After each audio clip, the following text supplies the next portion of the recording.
Alright, what is up YouTube? Today we are doing a very quick informational tips and trick video on PalWorld. The game just came out a few days ago and I've already have another world where I'm pretty far along, but I decided to restart one specifically for making YouTube videos on it. Mainly just these tips and trick videos. I want to do like a very quick 5-minute video where I just do some stuff. I don't want to have a 30-minute video where only 5 minutes of it was actual good information for you. So I'm just going to try to make things quick here. First thing I want to talk about is this statue right here. This statue, you will find green effigies around the map of Liftmonk, I'm pretty sure is the name of the pal. Some people might not know what to do with those effigies. They might just carry them around, or maybe because you don't know what they're for, you just don't even pick them up. But what they're for is if you go up to these statues, you can build one. You can also find some around the map. Press X and you can do, I'm sorry, I'm on Xbox, press whatever you need to. You can upgrade your capture power with these. What this means is whenever you weaken a pal and then you go to throw a pal sphere at it, you will have a percentage of the likelihood of you capturing it, which is your capture power. The more you upgrade this, then the more that percentage is always going to be up, so you don't have to get them as weak, or when you get them weak, your percentages just go up, and it's just easier overall to catch pals. Very useful if you want to go and catch these and just get as many effigies as you can. It's very good to have this early on. Just makes a lot of taming easier. It's really easy to see these things at night because they glow green, so I guess that's a good tip for how to find them sometimes. They tend to be hidden though. This thing also does enhance pals, so I don't have any on me, but if you have any souls, you'll find these, though they're typically in a little white crystal that you'll find on the ground, or you can get them out of chests or other ways like that. But you can increase your pals' HPs, attack, work speed, all of that. But I made this little makeshift base. It looks pretty bad, don't worry. But I wanted to show off some pals that I think are good for early. The early game, you are going to be spending a lot of time mining wood and rock and all that other stuff. And a good pal to have on your team for when you're doing that would be Kativa. Kativa has a very special perk that when in your team, which just means as long as it's in one of these, it increases your carrying capacity. I believe it increases it by 50. The really cool thing about this is that one Kativa does that, but if you have a full team of Kativa, it does it for as many as you have. So if you have a full team of 5 Kativas, that's 5 times 50 of how much more carry weight you're going to have. So if you actually look in your inventory, you look down at the bottom right where it says my weight, you'll see a blue arrow. That blue arrow is because Kativa is making my weight go from 350 to 400. Very useful early on if you don't want to upgrade your weight with your beginning levels and you just want to focus on stamina, HP, attack, whatever you like.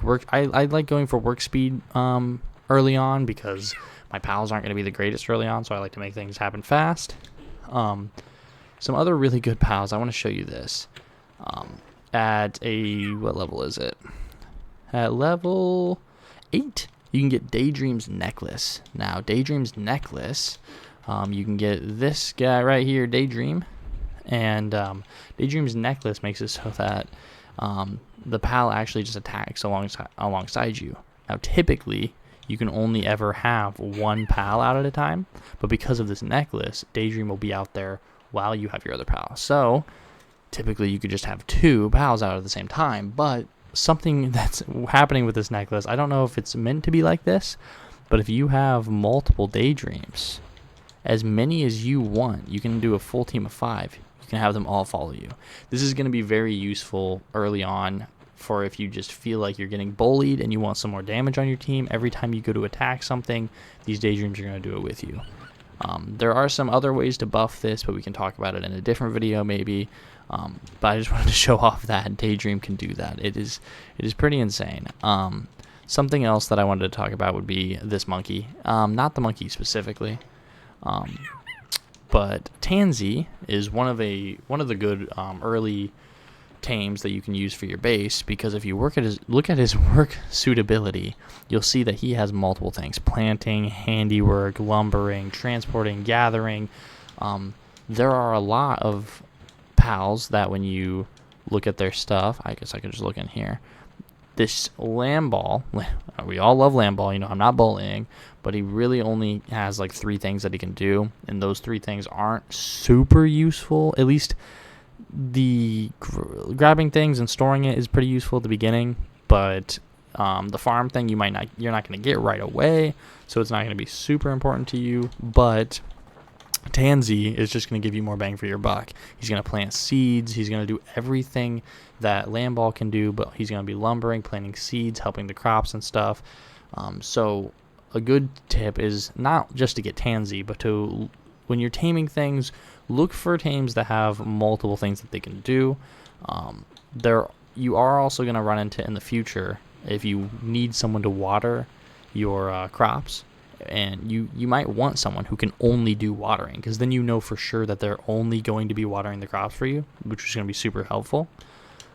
Another thing, very early on, let me check the level for you. I believe it's level 12.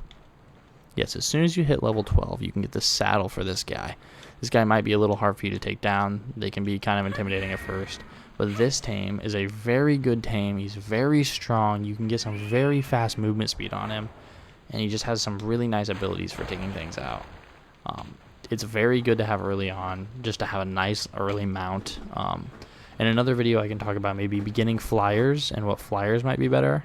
But this guy, not only does he look majestic, but he kicks ass. You're definitely going to want this guy on your team as soon as you can. As soon as you hit level 12, you're going to want to find one of these guys and tame him up. Alright, I think that is going to be it for this video. I don't think I had anything else that I planned on talking about. The purpose of these is just I want them to be very quick. This one's actually going to be longer than I want it to be. I'm shooting for around 5 to 10 minutes, preferably the lower half. I just want a very quick informational video for you. I feel like when I'm looking on YouTube for a lot of games on information, you see people uploading 30-minute videos. This is not a hate on anyone that uploads these videos, but you typically see 30-minute videos that have maybe really only 5 minutes of what you wanted to hear in them. So this is just kind of my test out video for like tips and tricks. So if you guys want to hear more about PalWorld, or maybe have some more tips and tricks, let me know in the comments. Let me know if any of this helped you. If you guys have any specific questions on things about this game or other games, be sure to put it in the comments, and I'll try to upload a video as quick as possible. Thank you so much for watching, and I really hope this was helpful. Bye-bye.